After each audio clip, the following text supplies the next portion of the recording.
진실 추적자 사건 반장 시작합니다. 이 전남 여수의 한 아파트에서 층간소음 문제로 위층집 40대 부부를 흉기로 살해한 30대 이 정모 씨 사건 속보 전해드리죠. 자, 오늘 구속 영장 실질 심사 있었는데 역시 취재진들 질문에는 묵묵부답이었습니다. 이 정 씨가 범행에 사용한 흉기 이거 등산용 칼이었다는데 이 경찰은 이걸 4개월 전 인터넷에서 구입했다라는 이 정 씨의 진술을 확보했다고 합니다. 또 은둔형 외톨이로 보이는 정 씨가 이 등산을 하지 않는데도 이걸 구입한 걸 보고 계획 범죄로 판단하고 있다는 건데요. 이 층간소음 물론 당해보지 않은 사람은 그 고통을 알 수 없다지만 그런다고 모두가 이 정 씨처럼 하진 않죠. 이 범행의 진짜 배경을 꼭 확인해봐야 하는 이유일 것 같습니다. 자, 오늘 준비한 사건 해시태그로 소개해 올리죠. 자, 보험 사기에도 정도가 있을진데 세상에 이 생후 4개월 아이를 태운 채 이 고의로 교통사고를 낸 이 20대 부부가 있었는데 이 경찰에 붙잡혔습니다. 자, 현장 결제하느라 배달 기사한테 이 카드 직접 건네주시는 거 이거 조심하셔야 할 것 같습니다. 이 현장에서 바로 카드를 복제를 해서 그걸 되판 자들이 이 경찰에 또 붙잡혔습니다. 자, 경제적으로 형편이 넉넉한 줄 알고 결혼을 했는데 알고 봤더니 모두 거짓이었습니다. 이 결혼 무효다 소송을 냈는데 이 법원은 각하해버렸습니다. 도대체 왜 그런 판단했던 걸까요?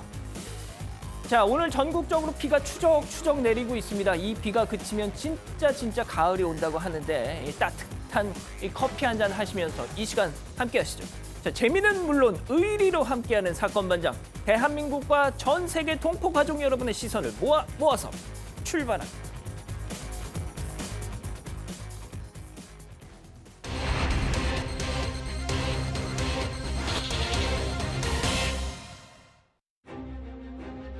이십 대 부부가 생후 4개월 된 아기를 태우고 고의로 교통사고를 낸 뒤 보험금을 챙겼습니다. 주택가를 돌며 남의 집에 놓인 택배 상자를 상습적으로 훔쳐온 50대 남성이 붙잡혔습니다. 오늘의 주요 사건을 정리합니다. 자, 오늘도 변함없이 사건 반장 시작합니다. 사회부 송우영 기자, 손수호 변호사, 이수정 경기대 범죄심리학과 교수, 양지열 변호사, 박준혜 수호 선생님 나오셨습니다. 안녕하세요. 네, 안녕하세요. 자, 이 교수님하고 손 변호사님은 저희가 그때 이 추석 연휴 쉬느라고 2주 만에 뵙는 거네요. 별일 없으셨죠? 네. 아, 예. 자, 일단 우리 가족 여러분들이 또 방송 이렇게 유튜브로 방송을 기다리시면서 이런저런 막 채팅창에 글들을 올리시는데 수팍님 교민이신 것 같아요. 뉴욕에서 지금 새벽 2시부터 방송 대기 중이시라고. 아, 진짜 이런 분들이 계십니다. 그리고 또 황씨성을 가진 어떤 화가님은 그림 작업을 하실 때 항상 사건 반장을 틀어놓으신대요. 그림 그리실 때. 그래야 초집중이 된다고. 그럼 방송은 안 듣는다는 얘기겠죠? 예. 아무튼 작업하시는데 도움이 된다니까 저희로서는 그냥 감사할 따름입니다. 자, 본격적으로 얘기를 시작해 보죠. 20대 부부가 고의로 교통사고를 냈습니다. 네, 광주에서 있었던 일인데요.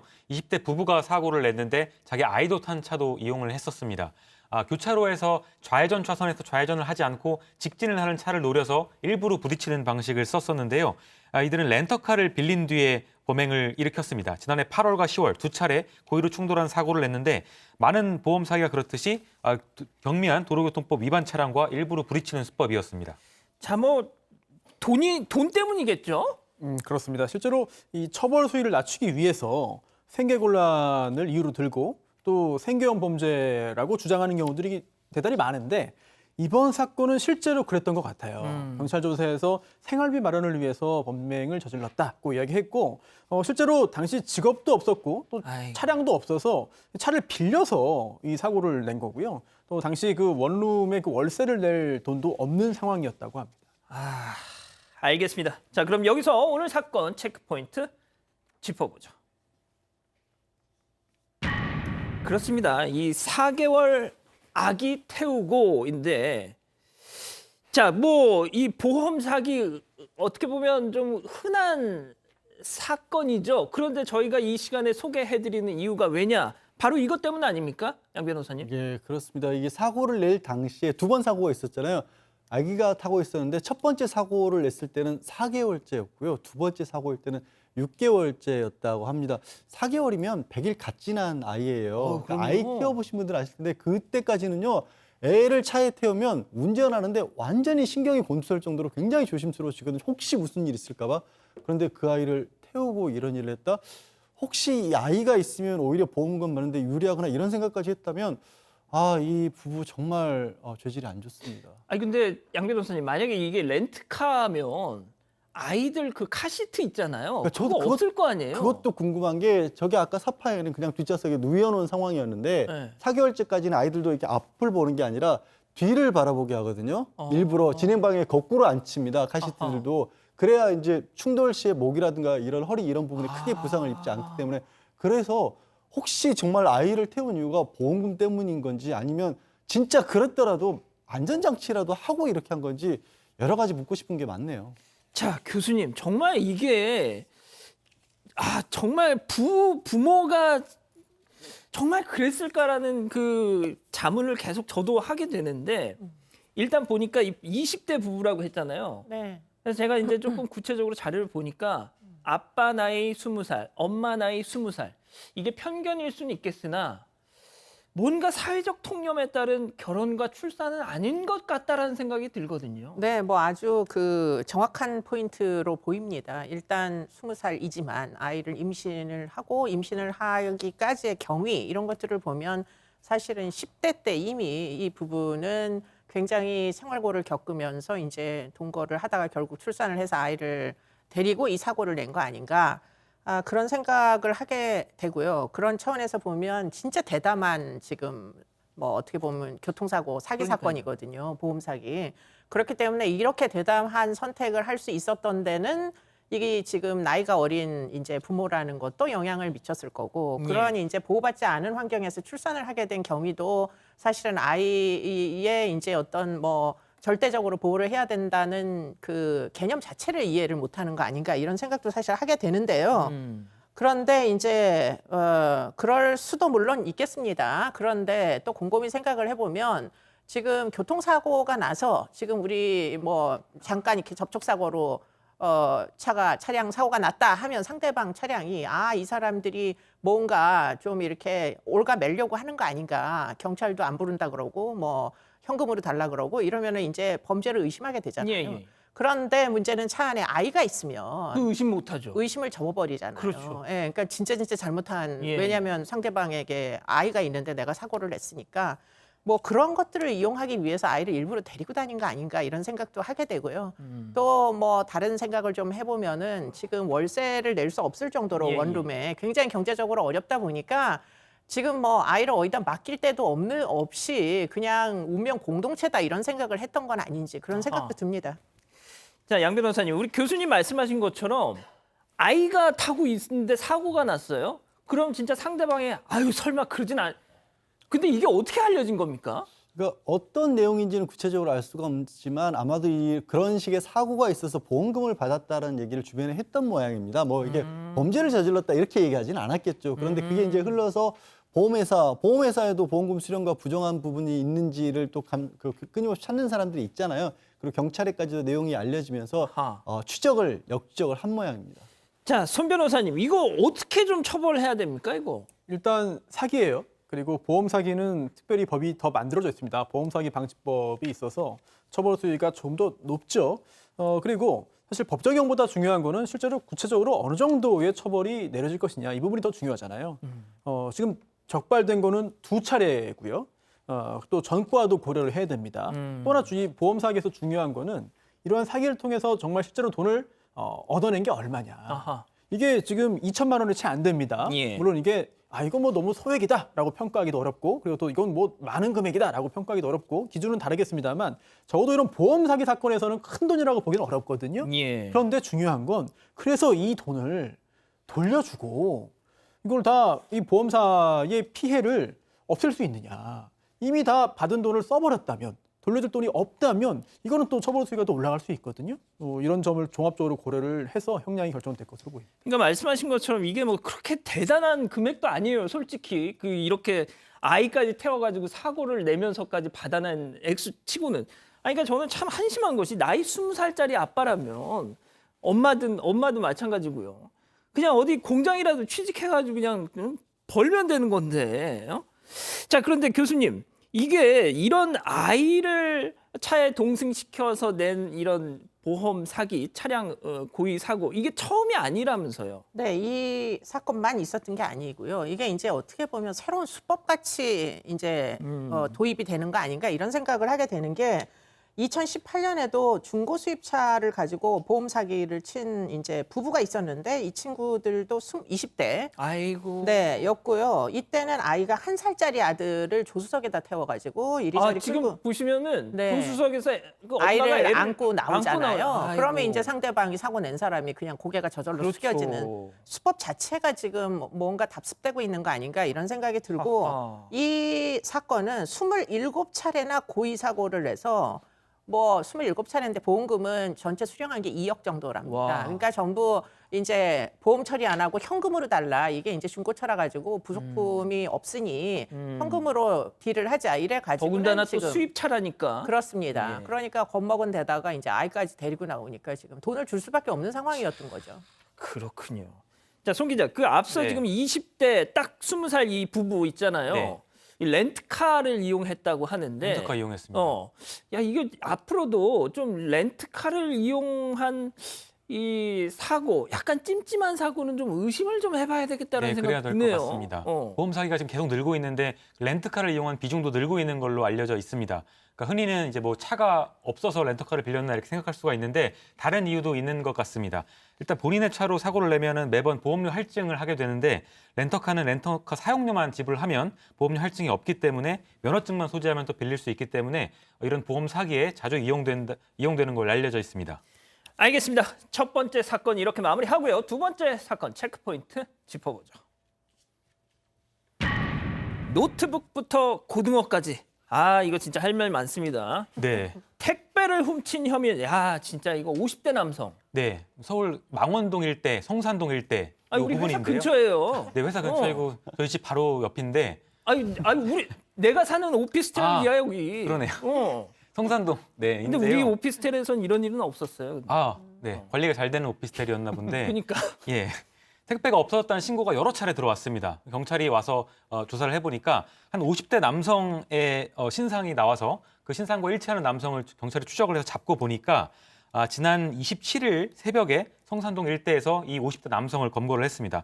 조사를 해보니까 100개가 넘는 택배를 훔친 걸로 파악이 됐습니다. 와, 앞서 보신 체크포인트에서 노트북부터 고등어까지라고 딱 했는데 정말 다종다양한 걸 다 그냥 슬쩍 했나 봐요. 요즘 택배로 못 사는 물건이 어디 있어요? 인터넷 쇼핑하면 뭐 먹을 거부터 그다음에 과제도구 맞습니다. 생활용품까지 다 사지 않습니까? 그러니까 경찰이 이거를 봤을 때도 한 100여 개가 쌓여 있었다고 하고요. 물건도 뭐 휴지, 옷같이 생필품, 뭐 달걀, 고등어 같이 먹거리, 비싼 건 세상에. 노트북까지 있었다고 하고 택배만 뒤진 게 아닌 모양이에요. 우체통에 담배 같은 거 들어있는 것도 다 가져갔다고 하네요. 아이고. 아니 근데 CCTV 같은 게 다 달려 있었을 텐데요. 그래서 이 남성이 없는 곳을 좀 위주로 범행 장소를 좀 물색을 한 거죠. 결국 최근에 코로나19 때문에 더더욱 택배 건수가 늘어났고 또 대부분 또 문제 없이 배달이 되거든요. 그럼요. 게다가 현관문 앞에 놓고 가시라라고 해도 거의 대부분 문제 없이 다 처리가 됩니다. 맞습니다. 그러다 보니까 이제 방심할 수밖에 없는 거죠. 이런 상황에서 이 사람이 이제 카메라 없는 곳을 위주로 돌아봤고 또 이렇게 훔친 것들을 아주 치밀하게 아주 좀 계획적으로 또 처리를 했어요. 일단 이제 공터로 하나씩 옮깁니다. 옮겨서 모아놓은 다음에 또 오토바이 아래나 뭐 수레 뒤쪽에 숨겨놓은 다음에 이제 그 다음에 다 모이면 또 이제 인적이 없는 시간에 또 자기 집으로 조금씩 옮기는 이런 방식의 이야. 범행이었습니다. 아니 지금 손 변호사님도 잠깐 말씀하셨지만 교수님 이런 말씀 들어보셨나요? 택배 물건엔 손 안 대는 게 국룰이다. 이게 무슨 이게 네. 시쳇말인데 네. 요즘 젊은 친구들 쓰는 말인데 그러니까 우리나라에서 뭐 로켓 배송 같은 게 이 문화가 안착되게 된 이유가 뭐냐면 안 가져가니까. 택배 물건에는 손을 안 대는 게 이심전심으로 이렇게 딱 어떤 불문율이 된 우리만의 문화 때문에 이런 로켓 배송 같은 게 안착이 됐다. 제가 알기로도 일본만 해도 말이죠. 아마존 같은 경우는 똑같이 이렇게 배송을 하는데 집에 사람이 없으면 다음 날 와서 또 사람이 있을 때 전달해주고 그런데요. 네, 뭐 없어질 수 있으니까. 예, 네. 분실 우려 때문에. 근데 네. 우리나라는 놓고 가도 그건 손 안 된다라는 게 딱 있어서 그걸 깼다 이 사람이. 아, 지금 그래서 이 사람 욕 엄청 먹고 있어요. 죽을 죄를 졌네요. 예. 네, 뭐 그렇긴 한데 곰곰이 생각해 보면 이분 물론 뭐 대단한 범죄를 저지른 건 아닐 수도 있습니다만 이분에 대한 연구는 좀 해봐야 되겠다 이런 생각이 드는 게 이 사람이 보통 이제 절도를 왜 하나요? 결국은 물건에 대한 경제적 가치 때문에 작물로 팔면 그게 현금화가 될 수 있기 때문에 그렇죠. 절도를 하는 거잖아요. 그러니까 어떻게 보면 굉장히 합리적 동기에 기인한 범죄라고 우리가 생각을 흔히들 하지만 이 사람은 이 훔친 물건들을 어디다 뒀느냐? 택배를 뜯지도 않고요. 그리고는 뭐 뜯지도 않은 물건들이 냉장고에서도 쏟아져 나오고 전자레인지에서도 쏟아져 나왔다 그래요. 세상에. 그러니까 먹은 것도 사실 아닙니다. 그냥 그러네요. 갖다가 쌓아놓은 거예요. 그러면 도대체 이 사람이 이거를 무슨 용도가 있어요? 훔치죠. 훔치는 행위 자체에 일종의 뭐 이 집착이 있었던 거 아닌가 이런 생각을 가질 정도로 좀 합리적이지 않은 부분이 많이 있어요. 아까 손 변호사님 말씀하신 대로 물건을 어디다가 눈길 안 닿는 데다가 옮겨놓고 가지고 오는 데까지는 굉장히 몰두를 하는데 갖고 온 물건들을 쓰지를 않았다는 거잖아요. 예. 그런 것들을 저희 입장에서 이제 절도광 내지는 병적 도벽이다 이렇게 얘기하는데요. 이 사람이 그런 목적으로 만약에 물건을 훔쳤다면 사실 치료가 필요한 사람일 개연성이 굉장히 높습니다.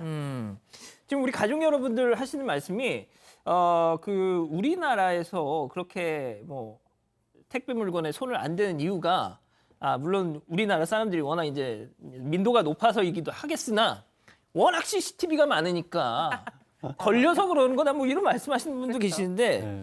그 양 변호사님은 어떻게 생각하세요? 뭐 그런 부분도 분명히 없지 않아 있을 것 같아요. 그래서 이 사람 같은 경우도 경비원이 없거나 CCTV 같은 게 없는 곳을 골라서 갔다고 하고요.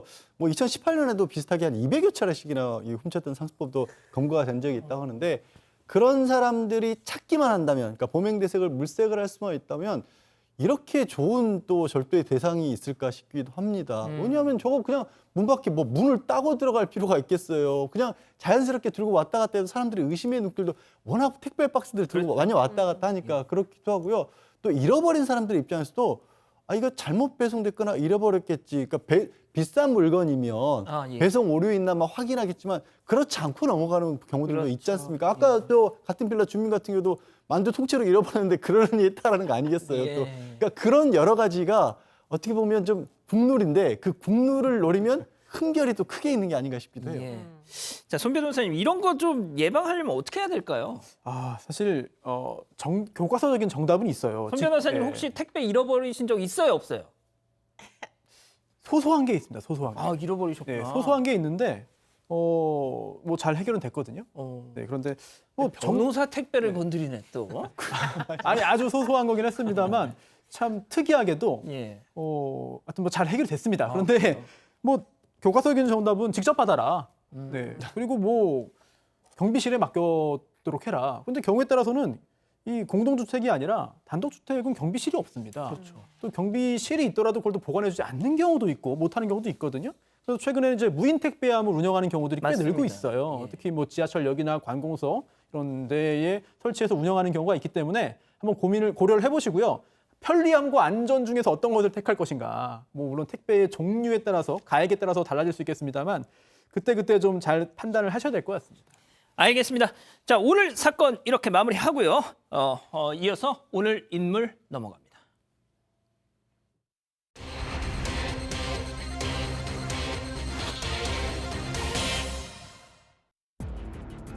음식을 시킨 고객들의 신용카드를 위조해 사용한 배달기사들이 경찰에 붙잡혔습니다. 이들은 손님들 앞에서 카드를 복제했는데 피해자들은 뒤늦게 이 사실을 알았습니다. 오늘의 주요 인물을 정리합니다.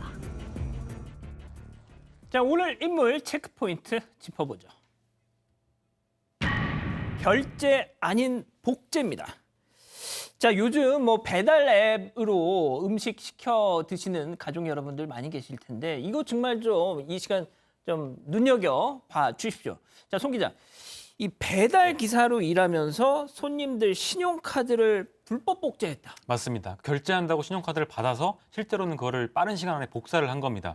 몇 초 만에 복사가 되는지 모르는 사람들이 많았을 것 같은데요. 경찰이 이번에 일당 5명을 검거를 했습니다. 이게 부산에서 있었던 일인데 이 배달 기사로 일하던 5명은 지난 6월에 부산 금정구와 동래구 일대에서 배달 앱으로 음식을 주문한 손님 10명에게 신용카드를 건네받은 뒤에 복제기를 이용해서 카드 정보를 복제했고요.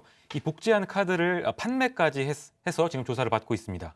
자, 손 변호사님, 이게 그러니까 그 주문을 하면서 결제까지 하는 경우가 아닌 대면 결제를 한 경우에 해당되는 사건인 거잖아요. 그렇습니다. 자, 그런데 지금 그 장면이 나오고 있는데 바로 눈앞에서 저걸 어떻게 딱 속였던 걸까요? 네, 그래서 오늘 이 뉴스와 이 영상을 잘 보셔야 돼요. 어허. 왜냐하면 참 눈 뜨고도 당하는 겁니다. 그러니까요. 기계도 2개고요.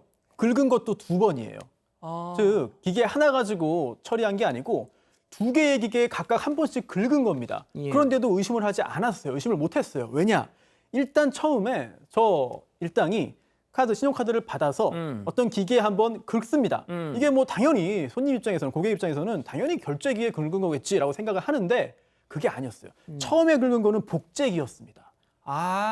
지금 나오는 네. 이거군요. 먼저 복제기에 긁어서 복제를 하고 그 다음에 또 결제는 또 해야 되잖아요. 그렇죠. 그래서 같이 가지고 있던 결제기에 2번째로 긁은 거죠. 세상에. 먼저 결제기에 긁었으면 그 다음에 또 복제기에 긁을 기회가 없습니다. 의심을 하니까. 예. 그래서 처음에 복제기에 긁으면서 결제가 잘 안 됐네요 하면서 다시 다른 옆에 가지고 있던 기계, 진짜 결제기에 카드 단말기에 긁으면서 이런 범행을 저지른 거죠. 그러니까 복제기에 한번 딱 긁고 나서 발연기를 하는 거죠. 왜 결제가 안 되나 하면서 리더기에다가 다시 제대로 진짜 결제를 한다. 네. 그렇게 2번 긁는다. 야, 진짜 교수님 이거는 진짜 완전히 눈 뜨고 코 베인다라는 말이 왜냐면 범죄라는 게 보통 막 은밀하게 하고 이런 건데 그냥 면전에서 하는 거 아닙니까 이거. 누가 그렇죠. 의심을 합니까 이거. 네, 그러고는 이제 옛날에는 사실은 다 이 카드 리더기가 IC 칩이 없어가지고 IC 칩 리더가 없어가지고서는 이렇게 긁는 걸로 했잖아요. 그러니까 그냥 긁었는데 결제가 안 되네, 영수증이 안 나오네 이렇게 생각을 하면 그러면은 사실 다시 한번 이제 다른 기계를 꺼내가지고 긁는 걸 의심을 안 하게 되죠. 그러니까 그런 수법들을 너무 잘 아는 사람들 같고요. 이런 범죄는 절대 혼자 할 수 없습니다. 이건 완전 조직 범죄일 수밖에 없는 거고 그렇기 때문에 이들은 아마도 여러 이제 경험들을 가진 자들의 여러 명의 조직에 의해 가지고 지금 벌어졌을 개연성이 굉장히 높아 보여요. 자, 그냥 복제에서 끝났으면 모르겠는데 그걸 가지고 또 무슨 짓을 했죠? 당연히 그렇죠. 저렇게 수고를 들여서 한 이유가 예. 뭐겠습니까? 저렇게 만들어진 복제 카드를 가지고 이 일당이 피해자 10명으로부터 복제한 카드로 전국 예산 1,700만 원어치 귀금속을 샀다라고 합니다. 야, 근데 거기서 끝이 아니에요. 예. 그들만 이렇게 복제한 카드를 쓴 게 아니라 저 복제한 카드를 또 일반인들이 쉽게 사용하지 않는 다크웹이라는 곳에 저걸 판다라고 또 광고를 올린 겁니다. 진짜요? 그걸 팔아서 그걸 산 사람들도 한 장당 50만 원에 팔았다고 합니다. 산 사람들도 또 이걸 가지고 귀금속이나 비싼 컴퓨터 부품 같은 것을 사서 되팔아서 현금화했다라고 하는데 참 그 파는 과정에서도요. 요즘 마약 사범에 흔히 얘기했던 던지기 수법이라는 거 그 얘기를 많이 하지 않습니까? 뭐 예. 지하철역이나 화장실 같은 데 던져놓고 가면 돈을 입금한 다음에 거기서 찾아가는 방법. 예. 그런 방법으로 또 팔았다고 하네요. 역시 교수님 말씀처럼 일당이네요, 이거. 네, 뭐 일당일 수밖에 없고요. 그리고는 아마 또 산 사람들 다크웹에 들어가서 뭐 신용이 안 좋은 사람들은 카드를 만들 수가 없으니까 불법적인 경로들이 개발되는 거죠. 그래서 결국 그분들에게 결국 되팔은 50만 원 받고 다 되파는 시장이 이미 형성돼 있는 것 같고요. 그래서 결국에는 그런 것들이 지금 암시장처럼 이제 뭐 이렇게 움직이고 있다 이렇게 봐야 되는 거죠. 진짜 큰일이네요, 이거. 자, 그런데 여기서 충격적인 소식. 그 일당 중에 10대들이 있었다. 10대들이 일당 중에 있는 게 아니라요. 총 지휘한 인물이 10대였어요. 죄송합니다. 제가 10대를 무시했네요. 네, 그러니까 야, 진짜. 사실 이 10대가 교도소에 수감돼 있었다라고 합니다. 그럼 20대가 수하였고 우두머리가 10대였어요. 네, 그러니까 이 10대가 우두머리인 10대가 교도소에 수감돼 있었다는 걸 보면 사실 여러 번 다루지만 10대가 어지간해서 수감되지 세상에, 않잖아요. 좀 좋아. 실형 안 받잖아요. 실형 선고를 받고 수감됐다는 건 그 전에 저지른 범죄도 보통 범죄가 아니란 얘기고 그 교도소에서 출소하자마자 이걸 계획해 놨다가 실행에 옮겼던 겁니다. 야, 세상에 이게 뭔 조합입니까 이게 지금. 아니 그러면은 피해자들이 네. 아니 갑자기 그냥 어느 날 이 카드 대금 청구서가 왔는데 막 귀금속 뭐 어디 금은방에서 막 수백만 원 막 결제가 돼 있어요. 맞습니다. 네. 얼마나 황당하겠어요, 이거. 네. 그제서야 그리고 또 속았다는 걸 그제서야 알게 된 건데요. 그러니까요. 지금 저희 가족분들도 그 수법이 이렇게 교묘해지면 사기를 안 당하려면 시민들이 얼마나 정신을 똑바로 차리고 살아야 되는 거냐 이런 말씀도 해주시는데요. 피해자분들도 마찬가지였습니다. 전혀 모르고 있다가 2주 정도가 지나서 금은방에서 460만 원 정도가 긁혔다는 문자가 오니까 그제서야 카드가 복제됐구나 이런 사실을 알게 됐다고 하고요. 경찰은 그래서 지금 피해를 당한지도 모르고 있을 추가 피해자가 있을 수도 있다고 보고 수사를 확대하겠다 이렇게 밝혔습니다. 손 변호사님 이거 피해 금액 보상이 될까요, 이거?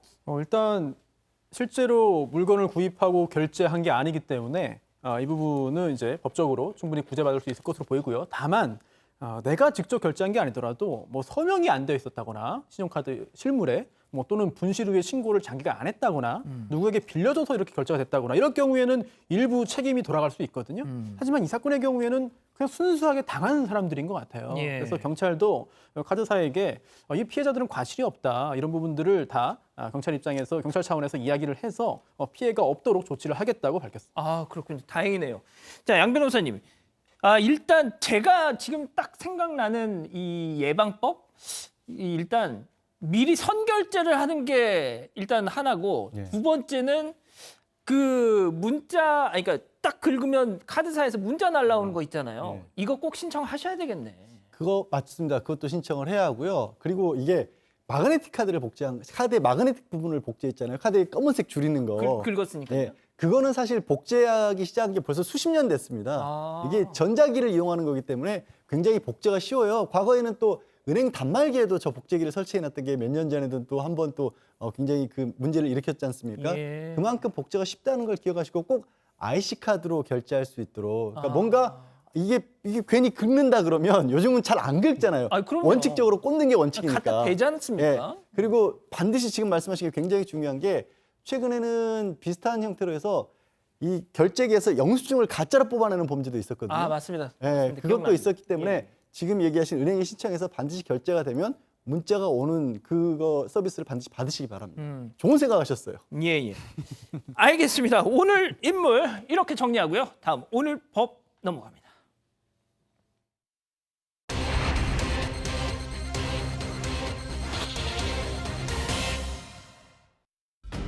추석 연휴에 만난 매형을 살해하고 누나를 다치게 한 60대 남성이 중형을 선고받았습니다. 한 여성이 사기 결혼을 당했다며 혼인 취소 소송을 제기했지만 법원은 각하 결정을 내렸습니다. 오늘의 주요 판결을 알아봅니다. 자, 먼저 첫 번째 재판 체크포인트 짚어보죠. 30년간의 앙금입니다. 자, 이게 올해 추석 연휴 때는 아니고 지난해 추석 연휴 때 벌어진 사건인데 자, 송 기자 설명 좀 해주시죠. 네, 1년 전인 지난해 추석 연휴에 벌어진 사건인데요. 이 60대 남성은 본인을 찾아온 누나와 매형에게 흉기를 휘둘렀습니다. 말싸움을 하다가 그렇게 된 건데요. 충남 아산의 자택에 오랜만에 누나 부부가 방문을 했는데 말싸움을 하다가 흉기를 휘둘러서 매형을 살해를 했고요. 누나한테도 흉기를 휘둘렀는데 누나는 도망가서 미수에 그쳤습니다. 결국 이 남성은 살인 등의 혐의로 재판에 넘겨졌습니다. 손 변호사님 진짜 명절만 되면 전 이런 사건 사고들이 워낙 많아가지고 진짜 불안하거든요. 네, 오랜 기간 만나지 않다가 만나서 과거의 어떤 앙금 때문에 큰 일이 생기는 경우가 있는데요. 그러니까요. 이번 사건도 그런 유형인데요. 30년 전에 생긴 일이에요. 그 당시에 이 60대 남성이 누나를 포함한 그 형제자매들하고 이제 합의를 합니다. 뭐냐면 어머니를 모시는 사람이 당시에 그 어머니의 전 재산인 800만 원을 이제 받게 된다는 거죠. 그래서 근데 이게 뭐 지금으로 치면은 뭐 너무 작은 돈 아니냐 생각할 수 있지만 그때는 나름 그래도 가치가 그랬겠죠. 지금과 다르니까. 예. 그래서 그때 그 800만 원에다가 자기 돈 합쳐가지고 군포에 이제 아파트를 샀어요. 이 남성이. 왜냐하면 다른 형제자매가 어머니 모시기를 원치 않았기 때문에 결국 이 남성이 어머니를 모시게 된 겁니다. 또 그 후에도 이 누나 부부에 대한 불만이 특히 좀 많았습니다. 왜냐하면 이 누나 부부가 경제적으로 좀 여유가 있었는데 그런데도 뭐 부모 제사에 잘 참석도 안 하고 아이고. 또 자기를 별로 좀 도와주지도 않고 게다가 이제 매형이 또 특히 좀 나를 만나려 하지 않는 것 같다. 이런 느낌을 느낀 거죠. 서운한 감정이 있었습니다. 그래서 2013년부터는 교류가 거의 없었는데 작년 추석 하루 전날 예. 만나게 된 거죠. 아하. 그래서 이런 일이 생겼습니다. 자, 일단 만났으면 물론 지금 손 변호사님 설명대로 과거에 그런 좀 섭섭한 일들이 있었더라도 네. 뭐가 됐든 그래도 오랜만에 만났는데 네. 참 좋게 풀었으면 될 텐데 왜 이런 참극이 벌어진 거죠? 네, 그 돈과 관련된 얘기를 하다가 감정이 더 격해진 건데요. 아까 변호사님이 말씀하신 그 내용에다가 추가로 그 누나 부부가 경제적으로 나보다 훨씬 더 잘 살고 있다 이런 생각을 평소에 하고 있었다고 합니다. 그런 상태에서 매형이 갖고 있는 유일한 아파트에 대해서 이걸 팔아서 누나도 좀 일부를 주고 내 용돈도 좀 주고 해라 이런 말을 아이고. 하니까 갑자기 격분을 해서 너가 잘 사는 꼴은 내가 못 본다라고 하면서 흉기를 휘두른 것으로 조사가 됐습니다. 그러니까 양 변호사님 어떻게 보면 이 사건은 가족 간 불화가 일어날 요소가 지금 다 있는 것 같아요. 그러니까 가족 행사 불참, 또 부양 의무 회피, 또 재산 분쟁가. 더군다나 또 잘 사는 누나 부부가 그거 얼마 그 아파트 하나 가지고 야 그거 팔아서 누나 용돈 좀 주고 매형도 좀 챙겨줘 뭐 이런 얘기를 했다는 건데 거기다가 또 결정적으로 술이 들어간 거 아닙니까 지금? 그러게요. 정말 뭐 있어서는 안 될 것들이 다 묶인 건데 또 생각해보면 어느 가정이나 한두 가지씩은 또 있을 수 있는 문제인 거고요. 가족이라는 관계가 참 그렇습니다. 이게 뭐 애정이 있기로 시작하면 그렇게 두터울 수도 없지만 또 반대로 서로들 미워하기 시작하면 여기는 또 30년 묵은 원한이잖아요. 지금 뭐 피고인 입장에서는 이런 식의 생각을 했지만 또 피해를 입은 누나 부부는 또 다른 얘기를 하실 수도 있는 거예요. 근데 가족들은 의외로 이렇게 또 길기가 떨어지다 보면 서로 이거를 교류가 없으면 풀지를 못하고 삼면을 자기 혼자 자기 생각에 빠져 쌓아낼 수 있죠. 매형이나 누나 말을 들으면 다른 얘기가 나올지도 모르는데 서로 왕래가 없었으니까 그러다가 오랜만에 만난 상태에서 그냥 불 끓고 있는 영화에 불을 끼얹은 거죠. 자, 교수님.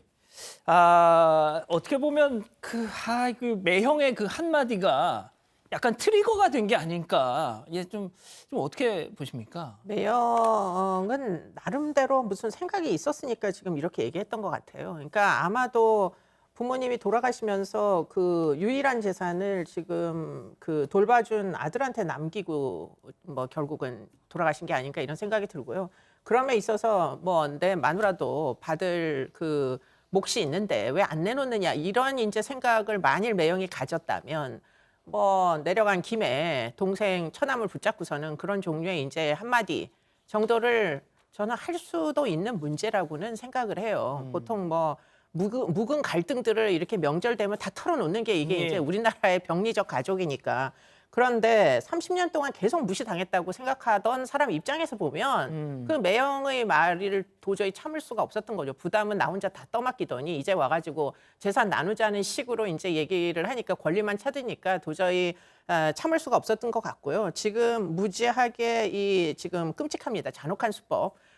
이었는데 흉기를 수십 번 아이고. 사용한 거예요. 근데 보통 보면은 이렇게 이제 필요 이상으로 비합리적으로 흉기를 많이 사용해서 사람을 살해하는 그 순간의 그 상태는 거의 이성을 잃었다 이렇게 볼 수밖에 없기 때문에 이성을 잃은 이유가 이제 법정에서 아마 설명이 됐을 겁니다. 아마 술을 마셔서 만취해서 어쩔 수 없는 뭐 이성을 잃을 수밖에 없는 정신 상태였다 이렇게 아마 주장을 했었을 개연성이 굉장히 높고요. 그게 아마 양형에 반영된 거 아닌가 그런 생각이 듭니다. 자, 일단 매형은 숨졌고 누나는 이제 많이 좀 다쳤습니다. 그래서 재판에 넘겨졌는데 법원 판결은 어떻게 나왔습니까? 네, 1심에서 징역 18년형이 나왔고요.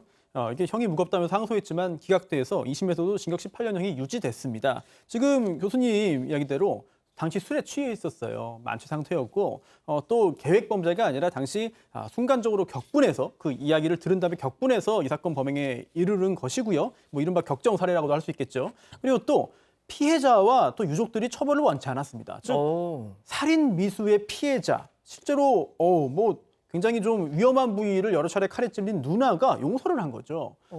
이런 것들이 인정이 됐고요. 하지만 그렇다 하더라도 굉장히 잔혹한 방법으로 매형을 살해했고 또한 친누나도 살해하려 했다. 게다가 이 누나 입장에서는 자기 남편이 죽는 걸 눈앞에 본 거거든요. 아이고. 네, 이런 엄청난 큰 충격과 공포를 느끼게 했기 때문에 중형이 불가피하다고 보고 1심과 2심 모두 징역식 8년형을 선택했습니다. 야, 양 변호사님, 그 누나가 이런 동생을 용서했다는 게 저는 상당히 좀 놀랍네요. 그게 가족이 가진 양가성이고 양면성인 아하. 거죠. 미워하면 한없이 미워하지만 또 미워하면서도 또 막상 극형에 처해진다는 생각을 하면 또 그걸 또 받아들일 수가 없었던 거죠. 얼마나 누나의 마음은 심경은 복잡하겠습니까? 본인이 받은 충격도 있고 남편을 잃었잖아요. 그러니까요. 근데 또 그게 동생이란 말이에요. 그 동생이 또 쟤는 오죽하면 저랬을까 하는 생각도 동시에 들 거란 말이에요. 아하. 그래서 이 가족 문제가 참 어렵습니다, 진짜. 예. 자, 교수님, 아까 잠깐 말씀하신 게 이제 명절 때 되면 그동안에 쌓아던 걸 다 펑 하고 터트리는 게 이제 병리적 우리나라의 이 가족의 어떤 문제다 이런 말씀을 하셨는데 네. 좀 이런 유의 뭐 사건들 좀 왕왕 접하셨죠. 명절만 되면 이제 건수들이 쫙 올라가죠. 폭력 범죄부터 시작해가지고 인명 피해까지 뭐 가족 간에 이제 친족 간에 일어나는 범죄들인데 제가 생각할 때는 이제는 사회 문화를 좀 바꿀 때가 됐다. 명절에 꼭 가족이 모여야 되는가? 예. 네, 뭐 저는 야. 그런 좀 파격적인 생각을 해봅니다. 모이고 싶은 사람들만 모이고. 자, 참고로 우리 교수님 그 아드님 결혼하셨잖아요. 며느리 얘기를 하시려고요. 며느님. 며느리 저는 2시간 만났습니다. 명절 때. 진짜요? 네. 빨리 나가라. 내 집, 오셨군요. 네, 오기는 왔는데 내 집 살림은 내가 설거지하고 내가 치울 거니까 나가라. 세상에. 네, 쫓았습니다. 네. 송 기자, 이 신혼 3개월 차 입장에서 어떻게 생각하세요? 굉장히 MZ세대 그런 걸 잘 이해하시고 훌륭하십니다. 알겠습니다. 쫓겨나고 싶습니다. 네. 뭐라고요? 저희도 쫓겨나고 싶습니다. 쫓겨나고 네, 싶다고? 네, 빨리, 지금 빨리. 어머니 보고 계시죠? 아마 그럴 것 같습니다. 알겠습니다. 자, 이거 뭐 좀 심각한 사안이긴 했는데 아무튼 이 정도로 좀 정리를 하도록 하겠습니다. 첫 번째 재판 이렇게 마무리하고요. 두 번째 법 체크 포인트 짚어보죠. 이거 정말 할 얘기 많습니다. 가짜와 결혼했다. 네. 자, 사기 결혼을 당했다며 소송을 제기한 거잖아요. 네, 이 여성은 그 부산에서 지난해 4월에 결혼을 합니다. 혼인 신고를 하는데요. 남편이 결혼 전에 자신을 엄청난 자산가라고 설명을 했습니다. 전국 곳곳에 부동산이 있고 부동산을 임대해서 많은 수입을 얻고 있다. 그리고 결혼하면은 제주도에 내가 부동산이 있는데 거기다 신혼집을 마련하고 함께 근처에서 카페를 운영하자 이렇게 얘기를 했고요. 증거도 보여줬습니다. 인적 사항이 가려진 부동산 등기, 부동산의 내외부 사진, 설계도, 공사 현장 등의 사진을 보내줘서 이 여성은 믿을 수밖에 없었는데요. 근데 혼인 신고를 하고 한 달, 2달 후에 이 남성의 말이 다 거짓말이라는 걸 알게 됩니다. 이후에는 남성이 연락 두절이 됐는데 결국 이 여성은 사기라면서 혼인 취소 소송을 내게 됩니다. 교수님, 저는 진짜 이 사기 결혼 이런 거 볼 때마다 진짜 그냥 일단 결혼하고 살면 나중에 뭐 들통나도 지가 어쩔 거야 뭐 이런 심볼까요? 뭐 그럴 가능성이 굉장히 높고요. 일단 사기 결혼을 왜 이렇게 노력을 해가지고 결혼까지 했는지 일단 에너지를 너무 많이 낭비했다. 저는 개인적으로 그렇게 생각하는데요. 교수님들 결혼하셨을 때 그 부군께서 공부하시는 거 허락 그것 때문에 좀 갈등 있으셨잖아요. 그거랑은 이건 경우가 좀 다르죠. 뭐 제주도에서 카페를 알겠습니다. 운영하자 뭐 이런 거니까 등기부 등본까지 무슨 갖고 가서 보여주고 사실은 남의 집 등기부였던 것 같은데 이런 노력까지 하고 혼인신고까지 하고는 왜 그러면은 한두 달 이후에 증발했는지가 잘 이해가 안 되는 그런 이제 혼인 관계인데 뭔가 혼인을 함으로 해가지고 얻을 수 있는 이득이 아마 있었을 것 같은데 그게 지금 제대로 구현이 안 된 상황인 거 아닌가, 뭔가를 시도하려고 하다가 실패한 상황이 아닌가 그런 생각이 좀 듭니다. 자, 그래서 이 여성이 남편을 상대로 소송을 제기를 했는데 자, 근데 이게 소송이 뭐 이혼 소송이 아니라 혼인 취소. 자, 우리 이혼 전문 변호사인 양재열 변호사님께서 좀 이거 진짜 쉽게 좀 설명 좀 해주시죠. 그러니까 일단 소송을 두 가지를 첫 번째로는 혼인을 취소시켜달라. 근데 만약에 그게 안 되면 이혼하겠다. 이렇게 두 가지 주의적, 예비적 이렇게 소송을 했고요. 혼인 취소하고 이혼은 뭐가 다르냐면 혼인 취소는 이런 사유가 있을 때 법률적 배우자가 있는데 중혼을 냈거나 근친혼이라든가 나이가 되지 않았을 때 그리고 굉장히 중대한 사기나 강박으로 이 결혼을 했었을 때 그리고 이 혼인 생활을 하기 어려운 정도의 중대한 질병이 있을 텐데요. 이걸 이렇게 생각하시면 그래서 혼인 취소하고 이혼하고 뭐가 다른데라고 또 물어보실 수 있는데 혼인 취소는 그 결혼 자체가 처음부터 잘못된 거라는 거예요. 결혼 시점에 잘못됐다는 거예요. 그래서 결혼해서 안 될 사람들이 결혼했다는 거고 이혼은 뭐냐면 결혼한 거는 맞아. 그건 정상적이야. 근데 살다 보니 헤어질 거야. 라는 겁니다. 그러니까 아니, 이 혼인 취소는 소급해서 혼인이 없어지는 취소가 되면은 그 법적으로는 혼인을 한 적이 없는 게 되는 건가요? 기록은 남습니다. 기록상으로는 가족관계 등록부에는 남습니다. 이 아, 혼인 취소에. 그렇군요. 이력은 남는다. 자, 그러면 그래서 법원은 이거 혼인 취소 해야 되겠다 이렇게 그 딱 결정을 했나요? 그랬을 것 같지만 아닙니다. 왜요? 네, 일단 먼저 구한 게 혼인의 취소기 때문에 법원도 그거부터 판단을 하는 거죠. 그런데 이거는 설령 이 남편이 거짓말을 했다고 하더라도 예. 이게 시간이 너무 오래됐다 이렇게 본 거예요. 왜냐하면 이 혼인 취소 사유 중에 하나인 이 사기로 인한 혼인은 이거를 사기 사실을 안 날로부터 3개월이 지나면 청구하지 못합니다. 이게 법적으로 제척 기간으로 제기되어 있기 때문에 이걸 지나서 혼인 취소를 구하면 아예 그 요건을 충족하지 못한 걸로 봐서 각하하게 되거든요. 이 사건에서도 그래서 혼인 취소 사유가 존재한 거를 안 날로부터 이미 9개월이 지나서 소송을 제기했어요. 따라서 3개월을 훨씬 넘었기 때문에 일단 먼저 청구한 혼인 취소는 인정되지 않았습니다. 양 변호사님, 이걸 내가 속았다는 거를 안 게 뭐 3개월 지나서 알든 9개월 지나서 알든 그 뭐가 중요하다고 날짜를 정해놓은 거죠? 혼인 취소는 제가 원점으로 되돌려서 그게 잘못된 결혼이라고 아예 소급해서 취소시킨다고 말씀을 드렸잖아요. 근데 알고 나서 3개월 동안 고민했다는 것은 외형적으로 봤을 때 3개월 이상 부부관계가 유지가 된 겁니다. 그러니까 혼인은 법적으로는 두 사람만의 그냥 뭐 애정 문제나 이런 게 아니지 않습니까? 이 혼인을 둘러싼 법률 관계가 계속 생기는 겁니다. 쉽게 말씀드려서 지금 코로나와 관련해서 지원금 같은 경우도 부부에게 주는 경우와 단독이었을 때가 다르잖아요. 이런 거 다 법률 관계를 소급해서 다 취소하는 거기 때문에 혼인 취소는 알았으면 3개월 내에 해라라고 법적으로 정해놓은 겁니다.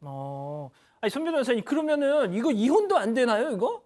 이게 두 가지 중에 뭐 순서를 정해가지고 혼인 취소를 먼저 구하고 그게 안 됐을 경우에는 이혼 시켜달라는 거잖아요. 예. 네, 이혼은 됐어요.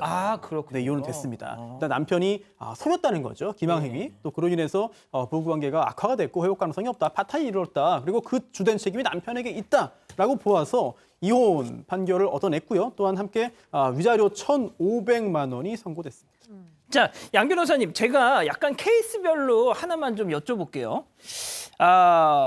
이거 실제 있었던 사연인데 어느 날 그 신혼부부인데 부인이 조퇴를 하고 집에 딱 갔더니 남편이 이제 먼저 퇴근을 하고 와서 샤워를 하고 있었대요. 근데 이 욕실 앞에 무슨 막 털 뭉텅이 같은 게 딱 있길래 봤더니 이제 이 가발이었었다는 거예요. 그래서 근데 이제 이걸 모르고 결혼했대. 그래서 이혼을 해야 되겠다라고 어떤 커뮤니티에 글을 올렸다는 거예요. 이런 경우 이혼 사유가 됩니까? 그러니까 혼인 취소 사유가 됩니까, 이거? 말씀드렸다시피 취소 사유가 중대한 혼인과 관련된 중대한 어떻게 보면 하자를 감췄을 때라고 볼 수 있는데 글쎄 두 발이 없다라는 게 중대한 하자로 되기까지는 어렵지 않을까 싶어요. 그게 예를 들어서 부부가 가정 생활을 꾸미는데 여러 가지가 있잖아요. 부부로서의 뭐 두 사람과의 관계도 있고 외부와의 관계도 있었을 때 가발을 그러니까 머리가 없던 걸 숨긴 게 그런 정도의 사유가 될 것이냐. 그것만으로는 어려울 것 같은데. 만약에 성형 사실을 숨겼다. 성형 같은 경우도 사유로 여러 번 또 논란이 된 적이 있었는데요. 그러니까 정도에 따라 차이는 있을 것 같습니다. 취소는 아니더라도 이혼까지는 가능할 수도 있어 보여요. 뭐 사람이 달라졌다라든가 아니면 그게 단순하게 외모를 조금 개선하기 위한 게 아니라 본인이 가고 있었던 뭔가 중대한 결함 같은 것이 있을 수 있잖아요. 이게 유전적인 문제라든가 이건 사실 질병으로 분류할 수도 있거든요. 그런 걸 감추기 위한 정도라면 취소할 수 있거나 뭐 이혼할 수도 있지만 그게 아니라 단순히 좀 미용 수술의 개념으로 접근을 했던 것이라면 그걸 가지고 취소하거나 이혼하기는 어려울 겁니다. 그렇군요. 자, 그러면은 손 변호사님한테 하나 또 여쭤볼게요. 만약에 뭐 종교 문제도 되게 예민하잖아요. 어떤 특정 종교를 믿는 사실을 숨겼는데 이제 결혼하고 나서 막 거기에 막 이렇게 한다. 그런 경우는 어떻게 됩니까? 사실 그 결혼 전에 교제 기간 동안 그걸 일부러 숨겼느냐 아니면 교제 기간 동안에 뭐 특별히 숨긴 게 아닌데 내가 잘 그걸 제대로 확인하지 못했을 뿐이냐. 이 부분에 따라서 상당히 달라질 수가 있겠고요. 그리고 그 종교가 일반적으로 공인된 종교냐, 또는 전혀 사회적으로 인정되지 않는 내용의 종교냐 등도 따져봐야 하겠습니다. 그런데 일단 혼인이라는 게 이혼은 최근에 이제 예전보다는 훨씬 더 넓게 인정이 되는 편인데요. 그런데 혼인 취소라고 하는 거는 일단 한번 성립된 그런 혼인의 효력을 없애는 거잖아요. 물론 법적으로 이제 소급표는 없다고 합니다만, 그렇게 정해져 있습니다만, 그래도 성립한 혼인을 없애는 것이기 때문에 아무래도 이혼에 비해서는 훨씬 더 엄격한 요건을 요구하는 게 맞을 것 같아요. 알겠습니다. 자, 오늘 법 이렇게 마무리하고요. 사건 X파일 이어갑니다.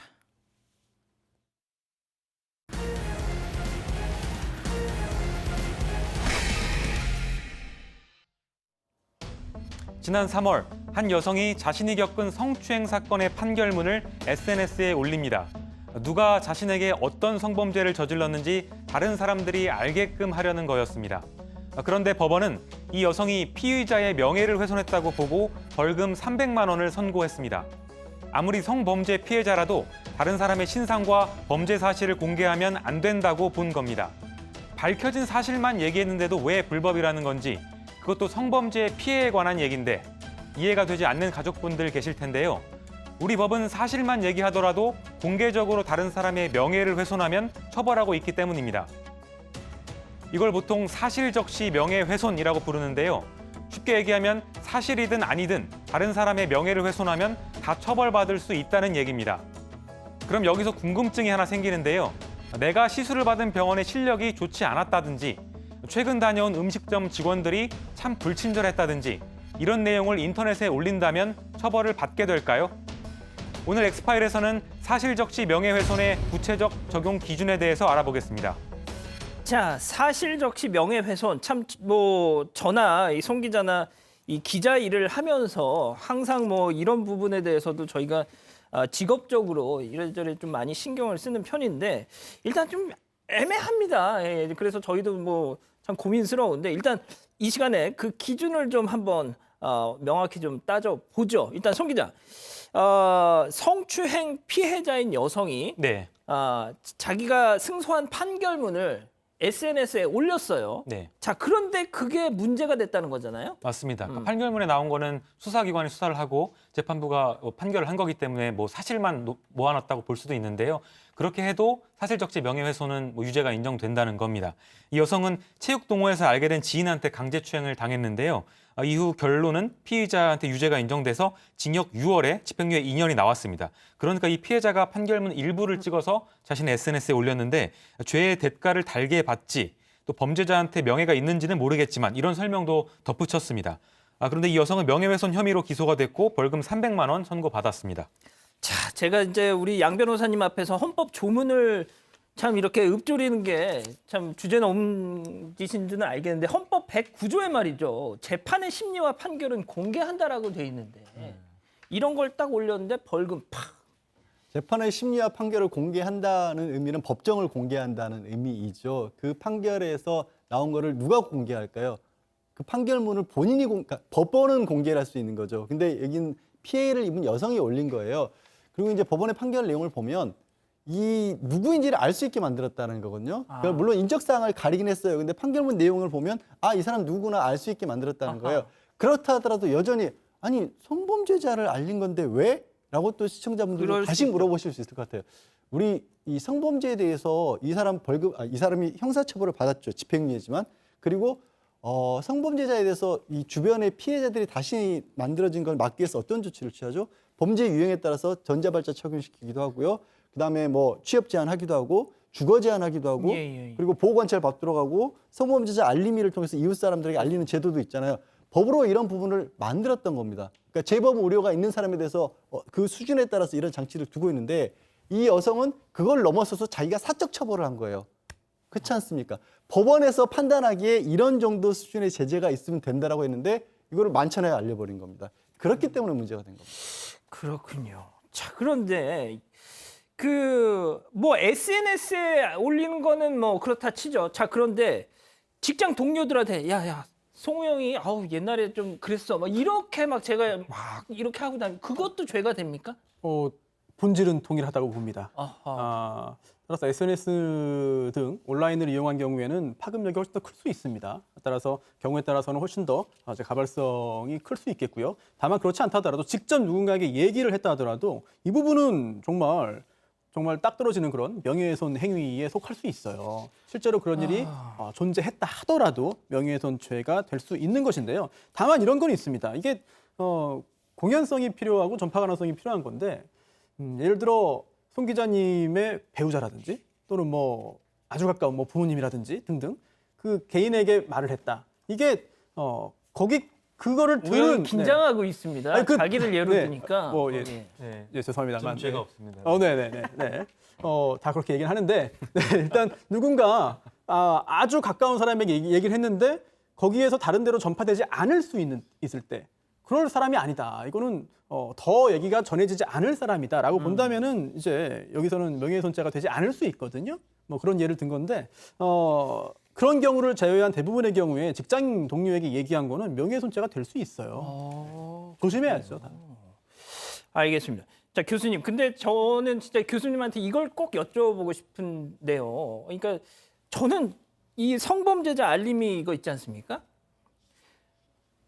근데 거기 들어가서 보는 건 괜찮고 그걸 다른 사람들한테 이렇게 뭐 퍼간다거나 이런 거는 또 처벌하고. 그러니까 저는 그러니까 뭐 어떤 맥락에서 그렇게 하는지는 알겠는데 그 상황 자체가 너무 약간 뭐랄까요? 블랙 코미디 같아요.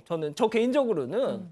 그래서 이 사실적시 지금 우리 가족 여러분들도 이 사실적시 명예훼손 이거 정말 너무 어처구니 없다 이런 말씀들 계속 하고 계시고 심지어 유엔 인권위원회에서도 이거 좀 없애라 이렇게 권고까지도 했답니다. 좀 어떻게 생각하세요? 저도 이게 사실적시 명예훼손을 획일적으로 적용하는데 전 반대고요. 지금 이번 사건 같은 경우에도 사실은 이 피해자 여성 입장에서 한번 생각을 해보자고요. 죄명이 강제추행만 있었던 게 아니고요. 상해, 때리기 됐습니다. 아이고. 다친 거예요. 그렇기 때문에 틀림없이 억울하게 뭐 폭행을 당하고 추행까지 당했는데 문제는 이제 같은 조직에 있는 거예요. SNS를 이제 활용을 하는. 예. 그런데 이 사람이 집행유예가 돼서 풀려납니다. 그러면 그 같이 공동체에 있는 사람들은 풀려났기 때문에 이 사람은 뭔가 잘못이 있었다고 여자는 주장을 하는데 사실은 무슨 구속도 안 되고 그냥 집행유예돼서 다 풀려나 버리니까 뭐 아마 틀림없이 조직으로 돌아갔을 때 자기는 이렇게 풀려났음을 계속 얘기하면서 이 여성에 대한 뭐 따돌림이나 2차 가해 행위 같은 거를 했을 개연성이 굉장히 높죠. 그러다 보니까 피해자가 보호가 안 되니 피해자는 피해자 나름대로 진실을 이 공동체에다 알려야 되겠다 이런 생각을 하면서 판결문을 올린 게 제가 볼 땐 그게 실수였던 것 같아요. 300만 원은 그것 때문에 내게 된 것 같고 뭐 판결문만 올리지 않았다면 판결문에 사람 이름이 들어가지 않도록 아주 뭐 그 작은 부분만 뭐 캡처를 했다거나 이렇게 됐으면은 여러 가지 사유를 들면 처벌을 받지 않았을 수도 있지 않겠느냐 이런 생각을 한편으로는 해보는데요. 이게 이제 사실적시 명예훼손을 뭐 아주 획일적으로 적용하게 되면 성희롱 피해를 당한 여성들의 억울함을 사실은 이게 위계가 있기 때문에 여성들은 결국 피해를 당할 수밖에 없는 상황이고 사건도 뭐 성립하기가 어렵고 처벌까지 가기도 어렵고 입증하기는 더 어렵잖아요. 예. 더군다나 이제 그런 경우에는 2차 피해가 굉장히 심하기 때문에 대부분 피해자가 직장을 그만둘 수밖에 없고 이런 상황에서는 사실 진실은 이랬다라고 알리는 정도까지는 그거는 용인이 돼야 되는 거 아닌가 이런 생각을 갖게 됩니다. 그렇군요. 자, 송 기자. 그러면은 약간 좀 뭐 이렇게 방향을 좀 바꿔서 어느 식당을 갔는데 너무 맛이 없더라. 예. 이런 거 막 올리는 거. 네. 그런 게 좀 궁금한데요. 뭐 병원이 너무 별로였다든가 식당이 너무 별로다. 이런 것도 명예훼손이 되냐 궁금한데 원칙적으로는 명예훼손이 될 수가 있습니다. 그래요? 근데 구체적으로 따져보면은 뭐 실제로 처벌까지 이어지지 않을 거라는 얘기들이 많은데요. 크게 보면 기준이 두 가지가 있습니다. 중요한 게 첫 번째는 이게 진짜로 명예가 훼손됐냐 이런 건데요. 그냥 욕을 한다고 다 명예가 훼손됐다고 보지는 않고 있고요. 두 번째는 그게 공익적 목적이 있냐 아니냐 이런 걸 따지는데요. 실제로 네이버 후기나 SNS에 뭐 음식 맛이 진짜 별로였다 이런 후기를 남기는 것은 그 다른 사람들이 뭐 크게 관심을 갖지 않기도 하고 또 뭐 수십 개, 수백 개 중에 한 개라서 실질적으로 명예가 훼손됐다고 보지는 않을 가능성이 크다. 이런 얘기들이 법조계에서도 많습니다. 실제로 그런 사례도 있는데요. 올해 2월에 그 차범근 축구교실에서 전직 코치를 상대로 명예훼손 소송을 냈었는데 이 코치는 이제 그만둔 다음에 직원들 처우를 제대로 해주지 않고 있었다. 그리고 정말 뭐 역겨운 짓거리를 했다. 이런 류의 글을 SNS에 올렸었는데 이게 법원은 이렇게 판단했습니다. 거친 표현을 사용했지만 사회적 평가를 저해할 정도로 비방한 거나 명예훼손에 해당하지 않는다. 이렇게 봤습니다. 자, 일단 뭐 맛평가 같은 경우는 뭐 주관적인 뭐 그런 거니까 조금 그럴 수도 있긴 하겠어요. 자, 손 변호사님, 그런데 요즘 그 학폭 있잖아요. 학폭. 연예인들, 뭐 방송인들. 그거 실제, 그러니까 뭐 이 무고인 경우 제하고 실제 있었던 경우를 딱 얘기하는 거, 이거는 어떻게 되죠? 일단 좀 단계를 나눠서 봐야 될 텐데요. 누구에 대한 어떠한 이야기든지 간에 명예를 훼손할 만한 내용이면 명예훼손의 구성 요건을 충족합니다. 따라서 범죄인 것이죠. 하지만 그 다음 단계가 있어요. 바로 그 위법성 조각 가능성인데, 즉 진실한 사실을 얘기한 거고 또 오로지 공공의 이익에 관한 때, 그 경우에는 위법성이 없기 때문에 처벌을 하지 않습니다. 범죄가 아닙니다. 따라서 진실한 사실인 걸 전제로 했으니까 이게 오로지 공공의 이익에 관한 것이냐, 그렇지 않은 것이냐, 이 부분을 따져봐야 되는 것인데, 따라서 그 대상자가 누구냐, 또 어떠한 사안에 대한 이야기이냐, 또 이러한 그 이야기를 전파함으로써 얻고자 하는 것이 도대체 무엇이냐, 단순한 나의 보복 감정의 충족인지 아니면 그 외에 오로지 공공의 이익을 위한 것이라고 평가할 만한 부분들이 있는 것인지, 이거 구체적으로 따져야 위법성이 조각될지 여부를 판단할 수 있습니다. 알겠습니다. 자, 교수님, 네. 뭐 앞서 그 어떤 여성을 상대로 한 범죄 이런 부분에서는 조금 뭐 좀 예외를 뒀습니다. 예, 그 네. 부분에 대해서 짧게 뭐 더 보충해주고 싶은 뭐 말씀. 지금 그런 이제 여러 가지 이유 때문에 피해자들의 이 안타까운 부분을 무조건 명예훼손했다고 처벌할 수가 없잖아요. 그렇기 때문에 국회에서 사실적시 명예훼손을 폐지하는 내용의 정보통신망법 개정안이 지금 발의가 된 상태라고 합니다. 그런데 뭐 이게 쉽게 통과될 것 같지는 않으나 어쨌든 상당 부분 좀 적용의 범위를 좀 축소를 하는 노력들을 해야 될 필요는 있을 걸로 보입니다. 알겠습니다. 자, 이렇게 정리하고요. 이어서 사건 상황실 넘어갑니다.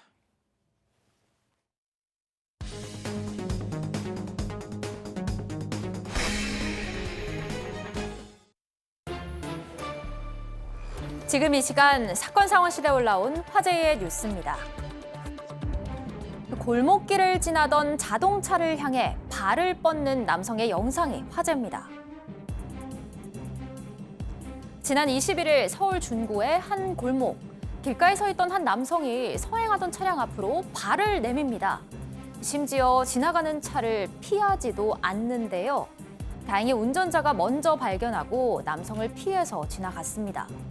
운전자는 남성이 자해 공갈을 하려던 것으로 보였다면서 영상을 공개했습니다. 범죄단체를 조직하고 폭행 사건까지 벌인 외국인들이 실형을 선고받았습니다. 올해 2월 경기도 화성에서 주행 중이던 차량을 둔기로 내려치고 운전자를 집단 폭행한 일당.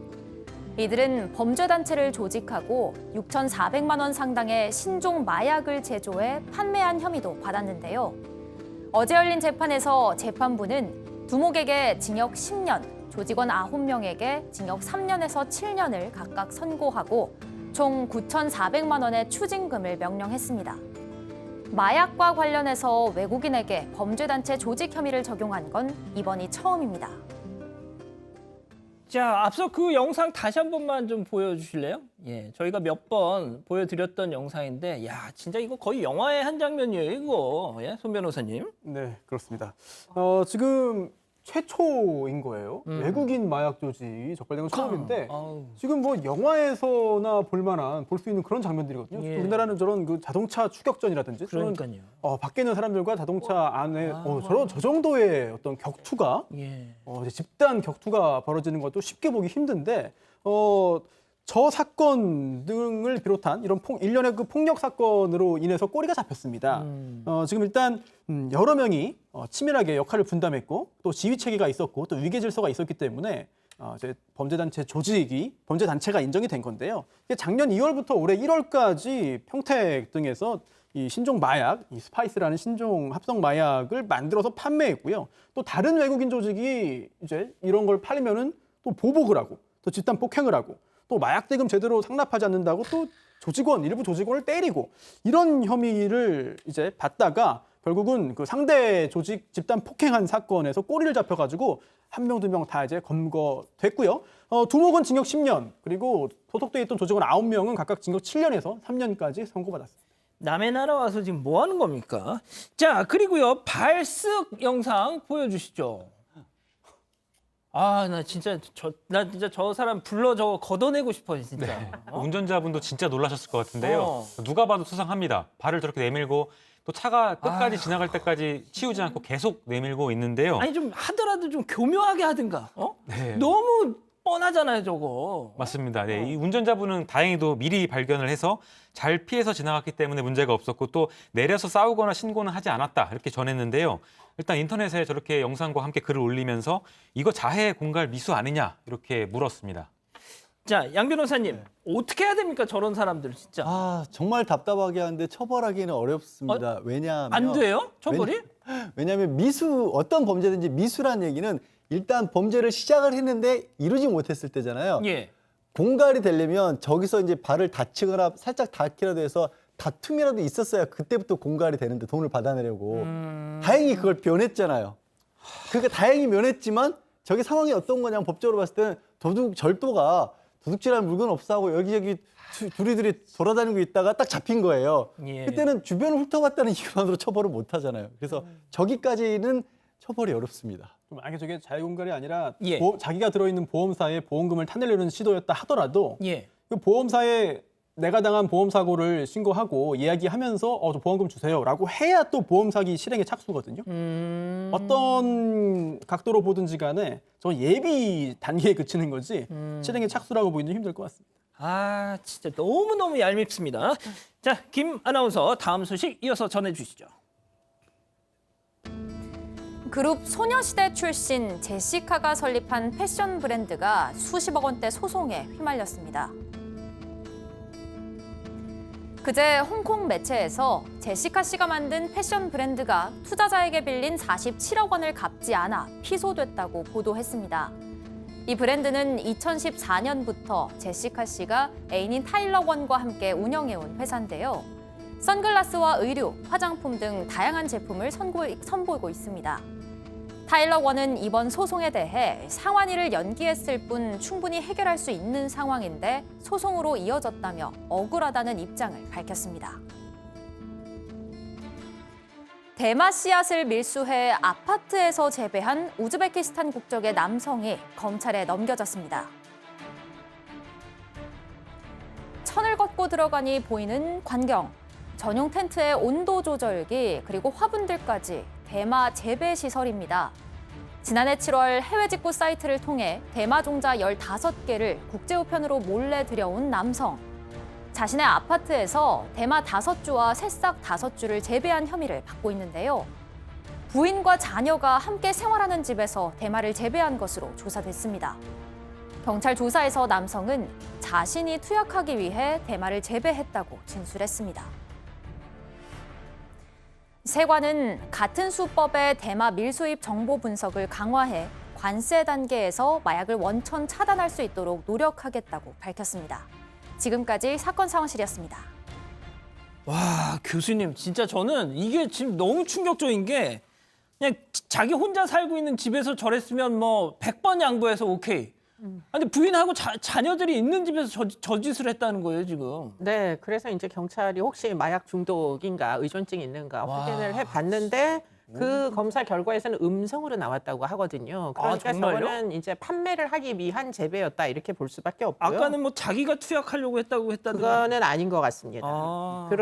거기다가 이 사람이 온라인으로 이 재배 방법 이런 것까지 연구를 심지어 해가지고 지금 특구를 해외 직구를 한 걸로 이렇게 보이거든요. 예. 그렇기 때문에 좀 더 이제 해외 직구하는 그 경로 같은 것들을 좀 경찰이 감시를 할 수 있는 노력들은 해야 될 걸로 보입니다. 저는 약간 이 얘기 들으니까 그 부인은 과연 몰랐을까? 뭐 이런 좀 생각도 들고 말이죠. 자, 송 기자. 네, 송 기자는 소녀시대 세대죠? 맞습니다. 자, 설명해 주세요. 네. 그 유명한 소녀시대 출신의 제시카가 홍콩 현지 매체 보도로 알려진 상황입니다. 채무 불이행으로 소송에 휘말렸다는 건데요. 제시카와 타일러 권이 운영하는 브랜드 이 블랑 그룹이 채무 불이행으로 소송에 휘말렸다는 겁니다. 2016년과 17년에 모두 400만 달러, 우리 돈으로 약 47억 원 정도를 빌렸는데 이 채권자가 최근에 바뀌었는데 대출 만기일은 지난 10일까지 상환을 하지 못하니까 원금과 이자를 포함한 돈 680만 달러, 우리 돈으로 80억 원 정도를 돌려달라는 소송을 제기했다. 이런 내용입니다.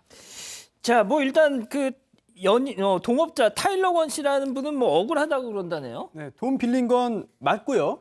하지만 그래도 억울하다는 겁니다. 왜냐하면 원래 애초에 그 채권자에게 3년 동안 계속해서 성실하게 갚아왔고 또 이런 상황에서 작년에 그 코로나19 때문에 상황이 좋지 않아서 이 변제일을 좀 뒤로 늦추기로 합의를 한 상태였다라고 주장을 했는데요. 그런데 이제 뭐 홍콩법이 적용될 테니까 우리 법과는 달라서 평가하기는 어렵지만 채권자가 바뀌었다는 거예요. 뭐 채권자끼리 서로 이런 채권을 사고 팔았나 본데 우리나라에서는 이게 자기들 마음대로 할 수는 없습니다만 효력이 인정 안 됩니다만 어쨌든 그렇게 이루어졌고 나는 누군지 몰랐다. 그런 일이 있는 줄 몰랐고 뭐 충분히 이게 우리 회사가 크기 때문에 굉장히 큰 회사이기 때문에 시간만 있으면 갚을 수 있는 대출인데 갑자기 이런 일이 생겨서 좀 굉장히 좀 당황스럽다라는 입장을 밝혔습니다. 양 변호사님은 그 박상희 소장님 하셨던 그 세대시죠? 아니고 저는 걸그룹에 원래 잘 모릅니다. 어느 그룹도. 그러세요? 네. 이렇게 피해가겠습니다. 알겠습니다. 사건 상황실 이 정도로 정리하고요. 이어서 사건 현장 넘어갑니다.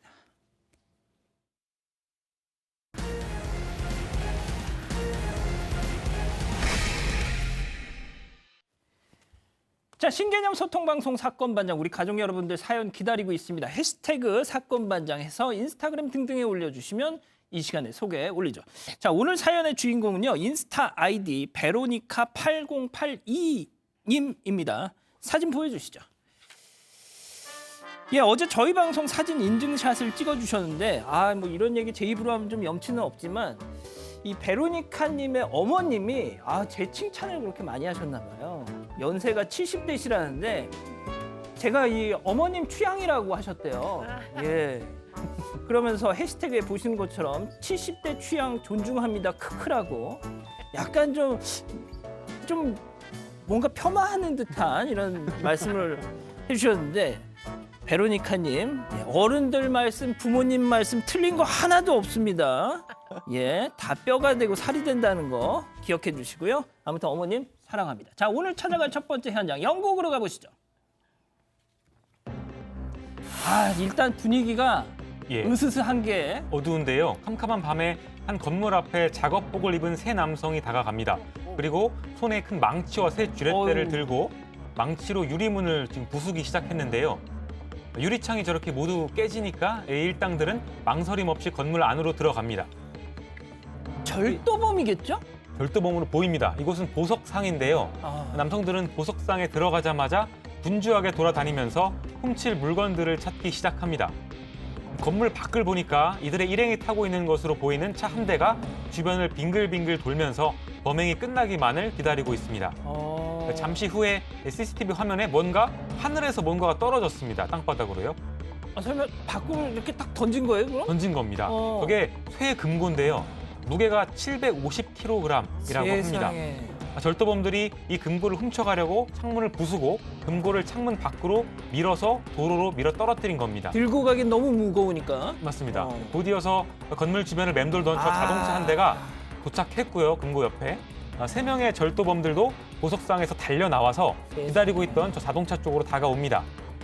근데 저 쇠금고의 무게가 아까 750kg이라고 해서 정말 무거운데 절도범들이 지금 손수레까지 꺼냈습니다. 금고를 차에 실어보려고 하는데 무게가 워낙 무거워서 금고를 지금 들지조차 못하고 있습니다. 아니, 지금 여기서 시간 벌써 한 10분 지났을 것 같은데. 네, 많이 끓은 걸로 보이는데 결국 절도범 3-4명이 한꺼번에 달라붙어서 금고를 겨우 들어 올렸고요. 차가 갈까요, 저거? 네, 절도범들은 11분 만에 그 금고를 차에 실은 뒤에 차를 타고 저렇게 가네요. 차가 유유히 사라졌습니다. 아니 근데 750kg짜리 금고면 그 안에 금은 보화가 뭐 얼마나 있는 거예요, 이거? 맞습니다. 저 750kg 세금고 안에 50만 파운드, 우리 돈으로 8억 원이 넘는 고급 시계와 보석들이 들어있었다고 하고요. 절도범들은 저 금고 외에도 현금 약 1,600만 원, 그리고 3,200만 원짜리 팔찌도 훔친 걸로 조사가 됐습니다. 이야. 지금 저 보석상 측은 그 누구도 이 보안 시스템을 뚫고 저 무거운 금고를 훔쳐갈 줄 몰랐기 때문에 따로 보험은 들어놓지 않았다 이렇게 전했는데요. 아이고. 현재 경찰은 지금 CCTV 영상이 조금 흐릿해서 차량 번호판이 좀 흐릿하게 나와서 저 절도범들의 신원 파악에 어려움을 겪고 있다 이렇게 설명했습니다. 교수님, 이거 그러니까 시간이 되게 오래 걸렸어요. 11분이면. 네. 약간 하는 거 보면은 좀 어리숙하기도 하고. 좀 어떻게 보셨습니까? 글쎄 우리나라 같으면 즉시 출동해서 다 검거할 수 있었을 것 같은데 이제 어떤 지리적인 조건이냐에 따라 가지고 아마도 굉장히 뭐 공간이 넓은 곳에서는 사실 출동을 10분 안에 하기는 어려울 수도 있는 거죠. 예. 근데 굉장히 수법이 참 그 올드하네요. 그렇죠. 알겠습니다. 자, 다음 현장 태국으로 이어가죠. 아이고, 이거 뭐 쓰나미? 예, 도로에 갑자기 흙탕물이 쏟아집니다. 도로를 따라 흘러가던 흙탕물이 금세 불어나면서 순식간에 물바다가 됐는데요. 물살이 얼마나 센지 가게 앞에 놓인 의자와 장식용 식물을 휩쓸고 있습니다. 이거 뭐, 아니 왜 어디선 지금 뭐 홍수 났어요 지금? 지금 도로 위쪽을 보니까요. 흙탕물이 솟아오르는 모습이 저기 보이는데요. 아마 수도관이 파열된 것 같습니다. 수도관 바로 옆에 있던 국수집에도 흙탕물이 흘러 들어오면서 지금 피해는 걷잡을 수 없이 커지고 있는 모습입니다. 지금 저 국수집에 깜짝 놀란 점원들이 다급히 자리를 피하지만 물이 금세 발목까지 차올랐고요. 가게 안에 있던 플라스틱 의자들도 저렇게 물에 떠다니기 시작합니다. 이거 뭐 도심 한복판이긴 하지만 그래도 다친 휩쓸려서 좀 이렇게 다친 분도 계실 것 같은데. 네, 다행히 근데 다친 사람은 없었습니다.